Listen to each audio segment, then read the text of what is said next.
Sahabat Al-Ma'tuk, mari berdonasi untuk keperluan serta kegiatan media Al-Ma'tuk agar kami dapat selalu menyajikan tayangan-tayangan yang bermanfaat bagi umat muslim. Caranya mudah, silakan klik link yang ada di kolom deskripsi atau scan barcode donasi yang berada tepat di layar Anda. Jazakumullah khairan wa barakallahu fikum.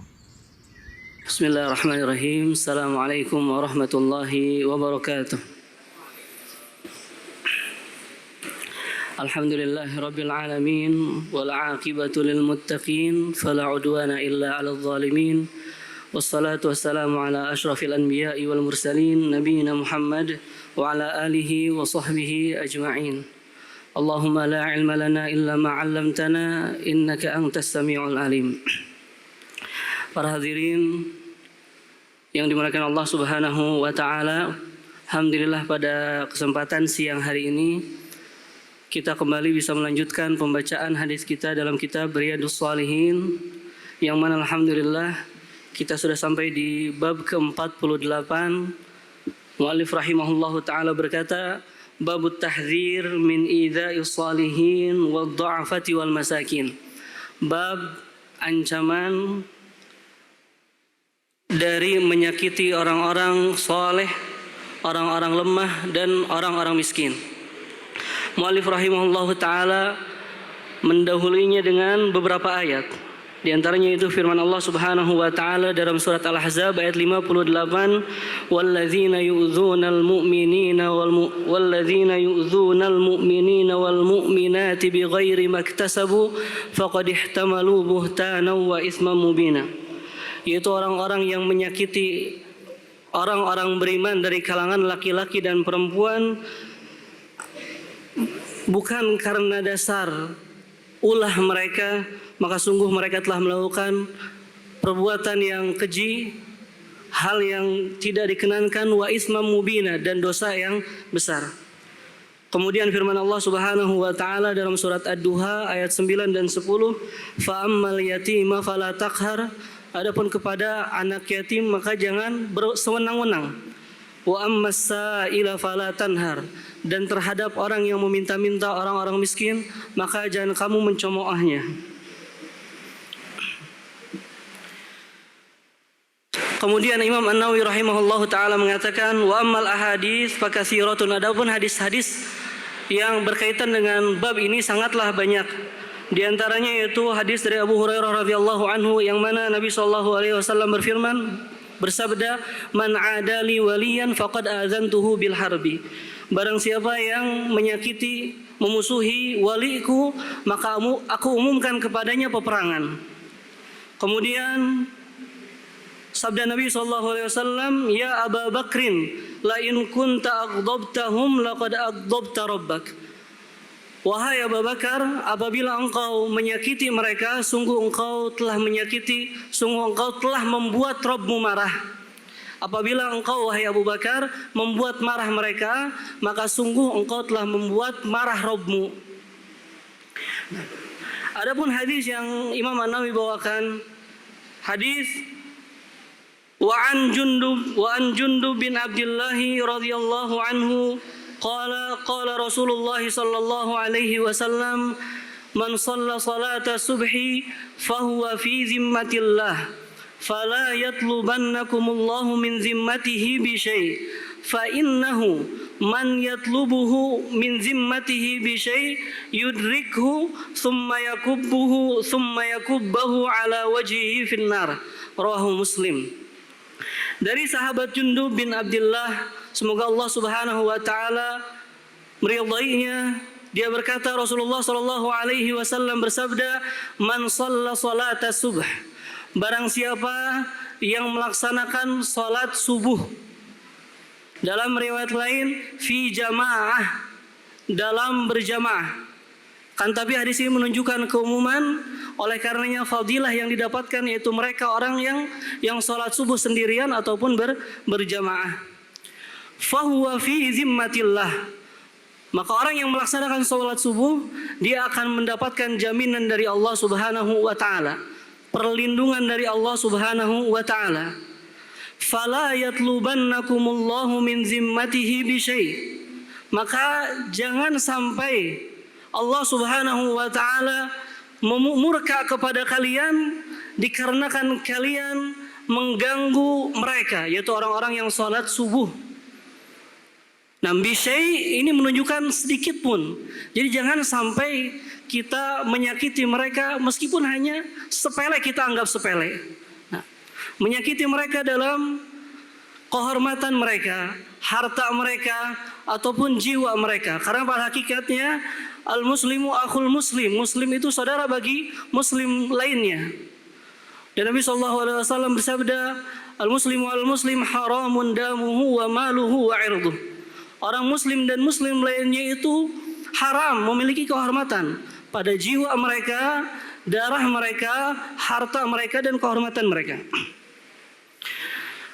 Fa'innahu, kemudian Rasulullah SAW melanjutkan, fa'innahu man yatlubuhu min zimmatihi bisyai. Sungguh, siapa saja yang Allah Subhanahu wa ta'ala cari, Allah Subhanahu wa ta'ala hukum, Allah Subhanahu wa ta'ala kejar, buru mereka, karena ulah menyakiti orang-orang yang sholat, yudrikhu, Allah Subhanahu wa ta'ala pasti akan mendapatkan orang tersebut. Kemudian apa yang akan Allah lakukan? Tsumma yakubbahu ala wajhihi finnar.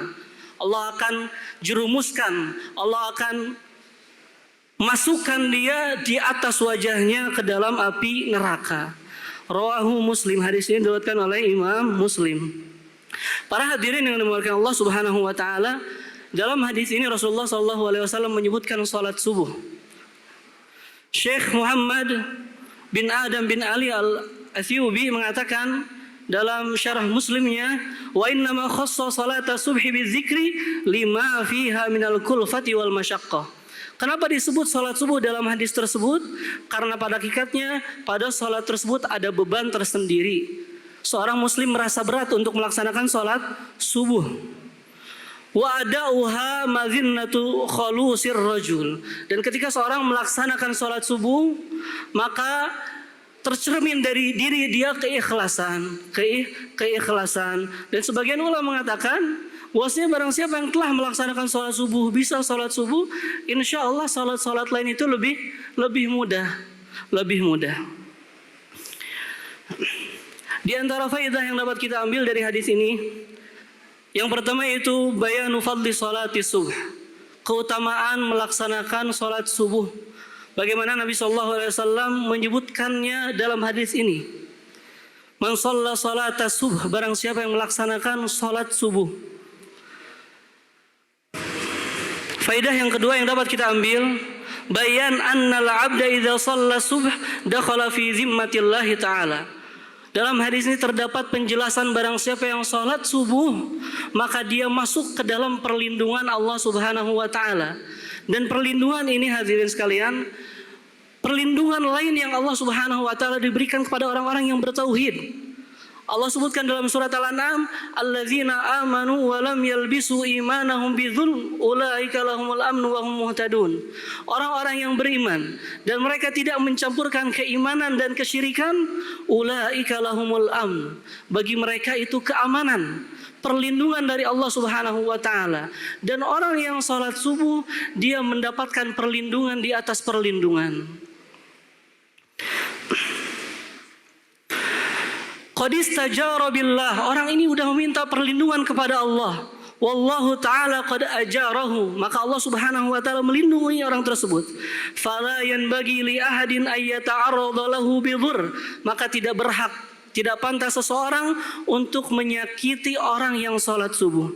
Au adza, atau menyakitinya, berbuat buruk kepadanya atau menyakitinya.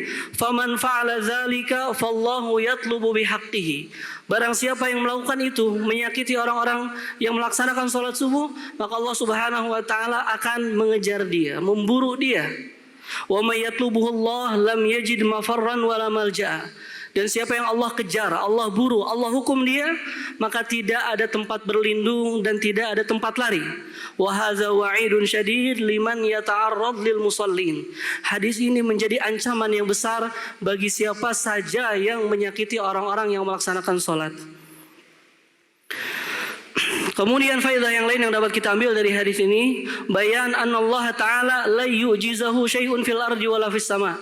bahwasanya Allah Subhanahu wa taala tidak akan pernah dikalahkan oleh seorang pun di dunia atau di bumi atau di langit. Tidak ada satupun makhluk yang dapat melemahkan Allah, mengalahkan Allah Subhanahu wa taala. Wala yafutahu ahadun aradal intiqama minhu. Dan tidak akan seorang mukmin apabila Allah ingin membalaskan dendamnya, Allah mengejarnya, Allah memburunya, enggak akan hilang dari Allah Subhanahu wa taala. Enggak akan mungkin dia bisa lari. Sebagaimana yang Allah Subhanahu wa taala sebutkan dalam Al-Qur'an, wa idza aradallahu biqaumin su'an fala maraddalah wa ma lahu min dunihi min wal. Barang siapa yang Allah inginkan keburukan baginya, maka sungguh tidak ada yang dapat menolak Allah Subhanahu wa taala. Enggak ada yang bisa menahan keburukan tersebut. Wa ma lahum min dunihi min wal. Dan tidak ada bagi mereka perlindungan, tempat kembali kecuali kepada Allah Subhanahu wa taala. Ini mungkin yang dapat disampaikan, semoga bermanfaat. Subhanakallahumma bihamdika asyhadu an la ilaha illa anta astaghfiruka wa atubu ilaik. Assalamualaikum warahmatullahi wabarakatuh. Sahabat Al-Ma'tuk, mari berdonasi untuk keperluan serta kegiatan media Al-Ma'tuk agar kami dapat selalu menyajikan tayangan-tayangan yang bermanfaat bagi umat muslim. Caranya mudah, silakan klik link yang ada di kolom deskripsi atau scan barcode donasi yang berada tepat di layar Anda. Jazakumullah khairan wa barakallahu fikum.